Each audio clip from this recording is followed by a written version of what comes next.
In the early part of the 21st century, the world was in turmoil. We were consumed with the aftermath of the global pandemic, the threat of nuclear war, and the climate emergency. Despite it all, we hurried about our lives, expectant that our world would continue as it always has, the indomitable human spirit never wavering. Yet no one considered, with all of the fears we had made by our own hands, that it would be a threat from another world that would bring our society to its inevitable demise, and that for all of our technology, we would be powerless to stop them. What had taken us thousands of years to build would be wiped out in just 17 days. Those who survived record this event as the Harvesting. Episode 1: The Red Rain.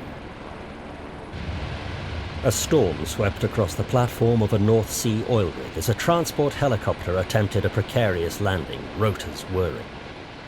Inside the living quarters of the oil rig, John Andrews sat at his desk, Skyping with Connor, his 5-year-old son, back at their home in northern England. Samantha, John's wife, was making breakfast. Their Yorkshire Terrier, Tiffany, danced at Samantha's feet, yipping for food. "Happy birthday, Connor," said John. "I got up early and Mummy says I can stay up till you get home," answered Connor. "You did indeed get up very early, 4 a.m, came Samantha's voice from the background. "Are you coming to my party, Daddy?" "I wouldn't miss it for the world, but I'll be a bit late," said John. "Can you stay awake that long?" "I don't have to go to sleep tonight because it's my birthday. Tell Dad about your cake." "Mummy made a dinosaur cake. It's a T-Rex and I'm going to eat him," said Connor. "Wow. Just make sure he doesn't bite you back," replied John. Connor laughed and made a T-Rex roar, running away from the screen. Samantha settled into her chair. "How are things?" "Hectic. Kelly and Padrig broke up again. He accused her of cheating." "They're both better off without the other, don't you think?" "Well, he's a syphilitic twat, so yes, but she's overly broken up about it," replied Samantha. "We may have her as a house guest for a few days." Maybe we'd be better off if they got back together." "Be kind, John. What's your timeline?" asked Samantha. "I've got about half an hour before takeoff. Anything of interest in the news?" "A small fishing village in Scotland went missing. Well, the village is still there, but the people aren't." "Where did they go?" asked John. "Well, the English make jokes that it's the Loch Ness Monster, but the Scots don't appreciate that." She paused. "I think the villagers all walked into the sea with rocks in their pockets. It's like a fishing cult sprinkled with a bit of Scientology." "Well, that's grim," said John. "Are you ready for Connor's party?" Samantha showed John her camcorder. "I'm recording every bloody second and I'm going to make you watch everything you miss. Kelly and Joanne will be here to help, plus about 10 kids. I must be mad." "Do you need me to pick up anything?" Maybe grab a couple of bottles of wine and some ice. They'll go to good use later if we don't drink them tonight." Addie, John's friend and colleague, knocked at the open door and came in. "Have you told the lads this is your last trip?" "Well, you just did. Say hi to Addie." "Hey, Sam, looking beautiful as always. Did I just learn that you're taking this hunk of man meat away from us?" said Addie. "I didn't mean to spill the beans. You should talk to Mr. Manmeat." "Oh, Mr. Manmeat and I shall discuss this. Breakfast is ready and the chopper leaves in 10. "Yeah, I'll be there." Addie left the room. "Tell Connor I love him. I'll see you tonight. Love you." "I love you too. Keep a lookout if you fly over Scraps to Glass. That's where they all went missing." John closed his laptop. He paused for a moment before reaching for his packed travel bag. In the canteen, John carried a tray of food. He sat with Addie and Lee, a mechanic on the oil rig. Lee didn't look up as John sat. He continued to shovel food into his mouth. "This man eats like it's his last meal," said Addie. "Give him a break," replied John. "He's a sad bachelor with no romantic prospects. It's his last cooked meal until his next tour of duty. I have a phone so I can order a takeaway. As for romance, it sees to that too," answered Lee. "Yeah, we know. We've seen your browsing history." Lee made a jerk-off motion with one hand without looking up, continuing to shovel in his breakfast. "Young, dumb, and full of cum.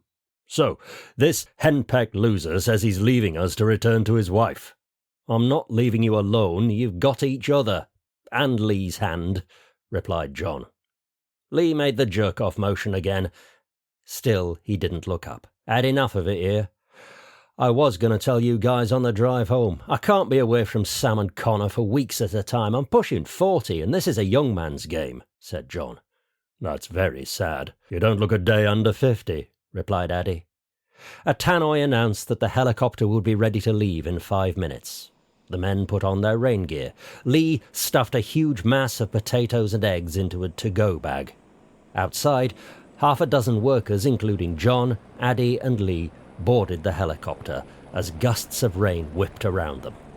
The helicopter took off, heading away from the platform as strong winds made the takeoff uneasy.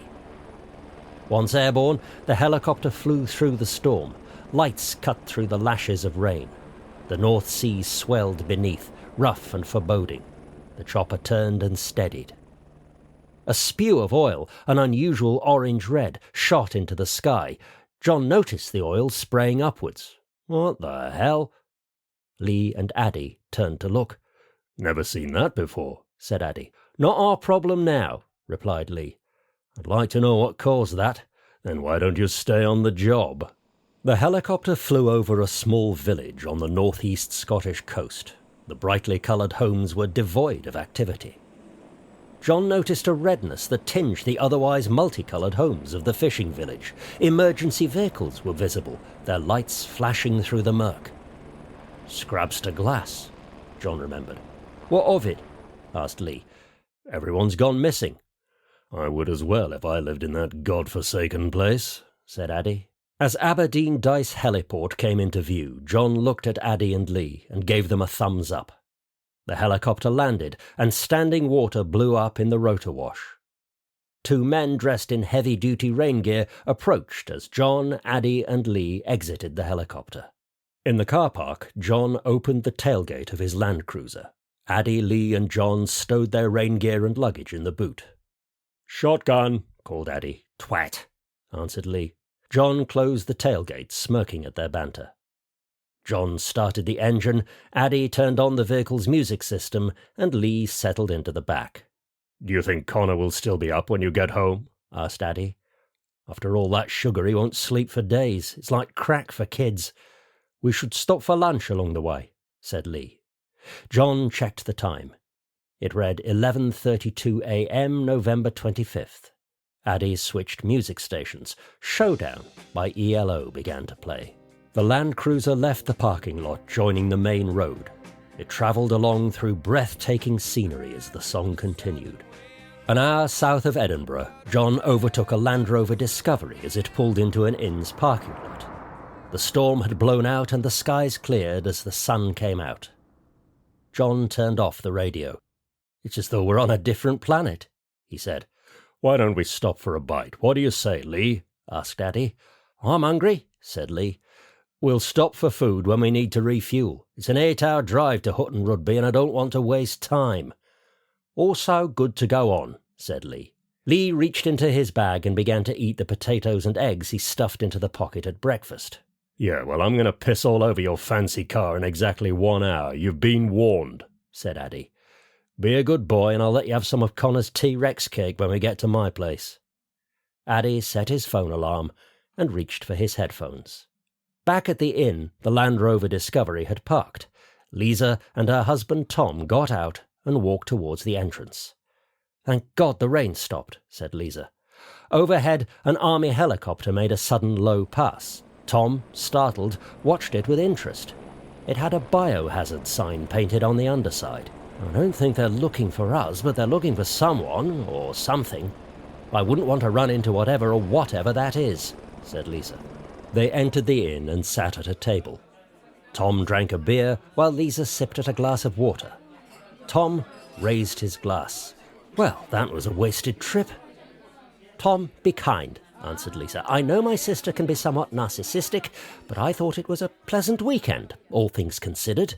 "Hermione's too self-obsessed to be narcissistic," answered Tom, "and why we had to travel all the way up here for a pre-wedding weekend is beyond me." Tom drained his glass and tossed Lisa the car key. "You can drive. I deserve a drink. Talking of which, do you think she noticed you not drinking?" "I hope not," answered Lisa. "I haven't told her I'm pregnant." "I know, but you should. It's big news." "I don't want to upstage her. And I was trying not to vomit on her shoes, though my dark heart would like me to do that at some point, snapped Lisa. Best wait until after Sean marries her and takes her off your hands. She'll still accuse me of upstaging her, as she's always done, said Lisa. My morning sickness is getting worse every day. A waiter put down their food order. Well, the burger and chips you ordered may calm your stomach. Lisa grew visibly queasy at the mention of food. I'll be right back. She rushed for the bathroom. Jesus, said Tom. Thank God men can't get knocked up. He checked his phone. It was 14:35 p.m. Lisa burst into a stall. A high window showed the sky darkening. The rain began again. It began to pound against the glass, leaving reddish-orange streaks akin to the red oil John noticed spurting from the offshore rig. Lisa heaved into the toilet. At John and Samantha's house, Samantha, Kelly and Joanne prepared food for Connor's birthday party. Joanne wore dangling earrings and a white form-fitting dress. Connor sat at the head of the large kitchen table with 9 of his friends. Samantha brought over a tray of mini pizzas, and the kids dug in eagerly. She set up a camcorder on a tripod, beginning to record the party. The kids squealed and babbled. In the kitchen, Tiffany danced around, demanding Kelly's attention. Kelly bent down and petted the dog. You been a good girl, Tiffany. Kelly slipped her a piece of pizza, then put on a mitt and opened the oven. She pulled out a tray of party snacks and placed them on the kitchen counter. She checked the clock on the oven. It read 14:34 as the seconds ticked.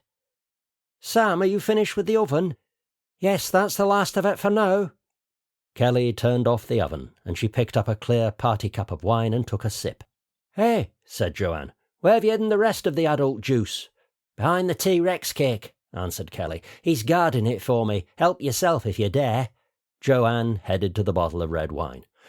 That's very brave of you to wear white to a kiddie birthday party, said Samantha. I like to think I'm a risk-taker, answered Joanne. Samantha approached Kelly. What time are you expecting John? He said around 8. Samantha took a sip of wine from Kelly's cup.